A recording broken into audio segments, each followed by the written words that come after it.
नमस्कार बाळांनो, चला बाळांनो आपण करत आहोत कॅलेंडर वाचन. बघा आता आपण करणार आहोत सप्टेंबर महिन्याचं वाचन. बघा सप्टेंबर 2024 कितवा महिना बाळांनो? हा 9वा महिना आहे. बघा आपण 9व्या महिन्याचं वाचन करत आहोत बाळांनो. बघा आता रविवार, सोमवार, मंगळवार, बुधवार, गुरुवार, शुक्रवार, शनिवार, आठवड्याचे 7 वार तुमचे आता पाठ झाले असतील बाळांनो ते. बघा आता आपण रविवार, सोमवार, मंगळवार हे किती आलेत त्यांच्या तारखा बघूयात बाळांनो. बघा आता रविवार किती आलेत बाळांनो? 5 रविवार आलेत. बघा कोणते कोणते? 1, 8, 15, 22, 29. बघा 5 रविवार. सोमवार बघा 2, 9, 16, 23, 30.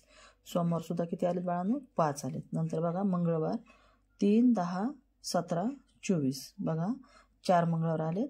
बघा बुधवार किती आलेत? बघा तारखा बघा 4, 11, 18, 25. बुधवार सुद्धा 4 आलेत बाळांनो. गुरुवार बघा 5, 12, 19, 26. गुरुवार सुद्धा 4 आलेत बाळांनो. शुक्रवार बघा 6, 13, 20, 27. शुक्रवार सुद्धा 4 आलेत. आणि शनिवार बघा 7, 14, 21 आणि 28. शनिवार सुद्धा 4 आलेत बाळांनो. असा हा किती दिवसांचा महिना आहे बाळांनो? 30 दिवसांचा महिना आहे. बघा सप्टेंबर महिना हा 30 दिवसांचा आहे बाळांनो, लक्ष ठेवायचे.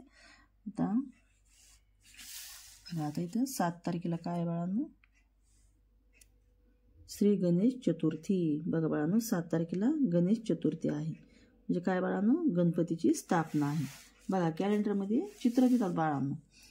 बघा इथं गणपती स्थापना. तर बघा गणपती बाप्पा बसले दिसत आहेत, आहे की नाही? म्हणजे यांची स्थापना आहे. आपण घरात गणपती बसवतो की नाही, तर ते दाखवलेलं आहे कॅलेंडरमध्ये चित्रासहित. तर बघा अशी 7 तारखेला काय आहे? गणपती स्थापना आहे बाळांनो. नंतर कोणता सण आहे बाळांनो? बघा 16 तारखेला बघा ईद ए मिलाद. बघा ईद ए मिलाद मुस्लिम बांधवांचा सण आहे बाळांनो 16 तारखेला. बघा असा हा 30 दिवसांचा महिना आहे बाळांनो. बघा तुम्ही सुद्धा काय करायचं बाळांनो? व्यवस्थित हा महिना समजून घ्यायचा आहे आणि लक्षात ठेवायचं आहे. ठीक आहे? याने काय होतं बाळांनो? तुमचं ज्ञान वाढतं, आहे की नाही? ओके.